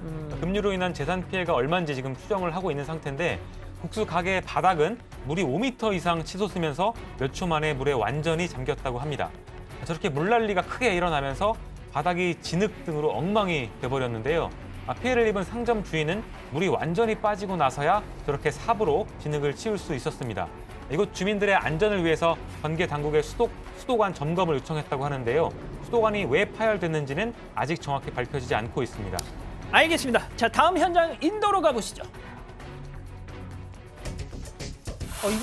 이거 뭡니까 이거? 샌드 밑창에 뭔가 숨겨져 있죠. 자세히 보시면요, 저게 블루투스 장비입니다. 예. 자 이번에는 보시면 빗속에서 뭔가를 꺼낼 겁니다. 핀셋이 동원이 되죠. 뭘 꺼낼까요?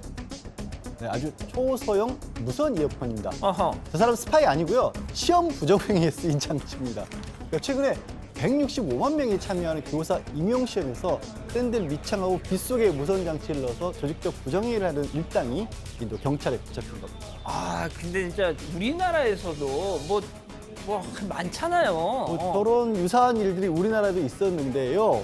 인도는 우리보다 훨씬 좀 심각한 상황이죠. 인구가 13억 9천 명입니다. 대입시험 말할 것도 없고 교사 임용시험 경쟁률도 정말 상상을 초월할 정도라서 시험장에서 부정행위를 알선하는 조직들이 이 활기를 치고 있다고 합니다. 수급도 좋은 예를 보신 것처럼 나날이 교묘해지고 있는데 현지 언론에 따르면 최소한 25명의 응시자가 부정행위 알선 조직에 960만 원가량을 주고 블루투스가 장착된 샌들 그리고 무선 이어폰을 구매했다라고 합니다. 그러니까 응시자가 블루투스가 장착된 샌들을 신고 그거를 무선 이어폰으로 들으면 부정행위 알선 조직이 바깥에서 무선 이어폰을 통해서 정답을 알려주는 그런 수법을 쓰려고 했던 것으로 보이는데 이게 왜 이렇게 했냐면 이 알선 조직이 어떻게 잡혔냐면 시험 전날에 시험장 주변에서 장비가 정말로 제대로 작동되는지 테스트를 하다가 경찰에 덜미가 잡혔는데 조직은 10명을 체포해서 수사를 벌이고 있다라고 합니다. 이게 왜 이런 방법과 쓰냐면 이전에는 스마트폰으로 모바일 인터넷 접속을 했던 거예요. 그래서 통신 제한을 했던 겁니다, 주변을. 그러니까 범죄자들이 블루투스 장치로 직접 새로운 방식의 부정행위를 연구해낸 거죠. 부정행위 알선 조직이 경찰에 붙잡힌 뒤 응시자들은 시험 당일 신발을 벗고 맨발로 시험장에 입장했다고 하는 거 보니까 또 시험은 치르기 좀 모양입니다. 그러네요, 진짜. 우리나라 같으면 그냥 자격 다 박탈할 텐데요. 자, 다음 현장 프랑스로 가보시죠.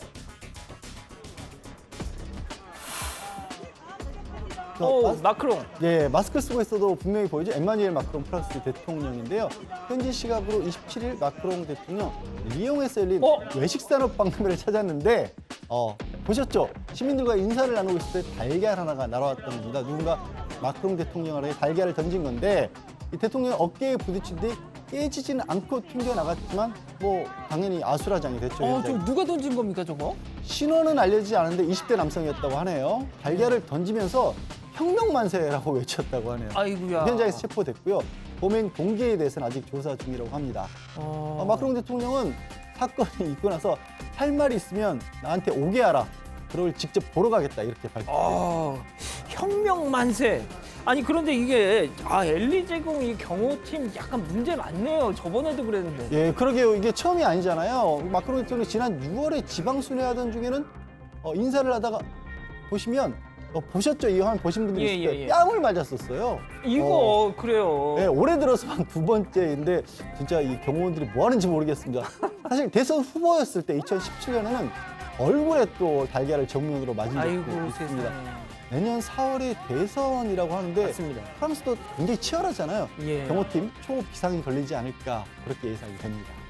저희 삶은 달걀이어서 맞고 튕겨져 나갔군요. 자, 다음은 동물의 주인공인 캐나다로 가보시죠. 아하. 저 뭔가요, 저거? 네, 캐나다 밴쿠버 섬 인근에 보트 한 대가 떠 있는 건데요. 근데 보트 위에 바다 사자 한 마리가 저렇게 올라왔습니다. 보트 위에 혼자 있던 여성이 바다 사자를 보고 지금 깜짝 놀랐습니다.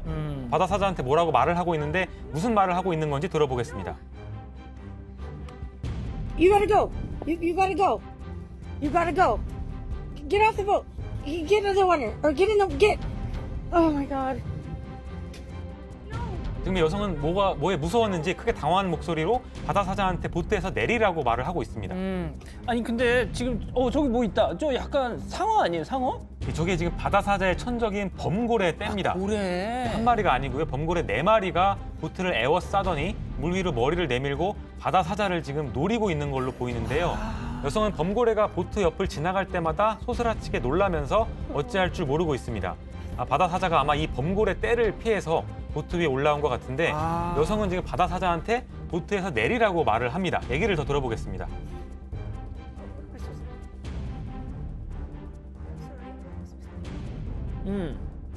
I don't know what to do. That's the big one. Oh my god. Oh my god. You have to go. Sorry. Oh my god.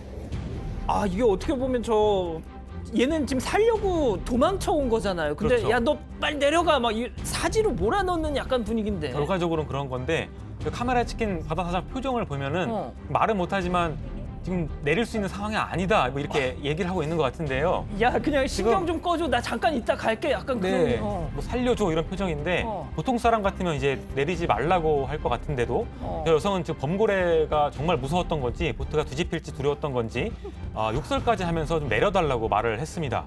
그런데 바다 사자가 보트에서 내리라는 여성의 말을 알아들은 건지 보트 위에서 한참을 버티던 바다 사자 결국 범고래 떼가 있는 바다로 다시 뛰어들었습니다. 어떻게 그럼? 어떻게요? 바다로 돌아간 바다 사자가 어떻게 됐는지는 정확히 알려지지 않았는데 범고래나 4마리가 아니 있었기 그게 중요한데 때문에 그걸 왜 몰라 왜? 그게 지금 찍히지 않아가지고 정확히 알 수 없는데 그게 제일 달아나기는 중요한데, 힘들었지 않았을까 이렇게 보입니다. 아무튼 뭐라고요? 네, 아마 달아나기는 힘들지 않았을까 4마리나 있었기 때문에요. 아니 그럼 잡혀 먹었다는 거예요 그럼? 자연의 순리대로 그렇게 되지 않았나 왜 싶기도 이렇게 합니다. 잔인해 이 사람 생각 보기보다. 네, 영상이 공개된 뒤에는 바다 사자를 지켜줬어야 하는 거 아니냐 이런 비난도 쏟아졌는데 진짜 여성이 그럴 것 이렇게 같아요. 얘기를 했습니다. 보트에 시동을 걸면은 프로펠러에 범고래가 다칠까 봐 그렇게 할 수가 없었다 이렇게 말을 했습니다. 좀 이거는 좀 판단을 좀 해봐야 되겠네요. 알겠습니다. 자, 잠시 30초간 전한 말씀 듣고 다시 오겠습니다. 채널 고정 리모컨 내려놓으시고요. 시네어 찐 리뷰. 오! 핏도 좋은데 따뜻하네? 무게감이 1도 없어. 하나만 걸치면 끝. 총평. 공기를 입은 느낌? 다운에서 시네어로. K2 시네어. 센트룸은 몸 깊은 곳에서부터 균형 잡힌 영양을 설계합니다. 어제보다 나은 나도, 소중한 일상도. 시작은 당신의 몸이니까. 몸속의 영양을 인생의 에너지를 센트룸. 송호영 기자 생각보다 좀 잔인한 구석이 있습니다. 자, 오늘 준비한 소식 여기까지고요. 사랑하는 사반가족 여러분, 저희는 내일도 별이 3개 오후 3시에 다시 옵니다. 자나깨나 코로나 조심, 진짜 조심. 안녕히 계십시오.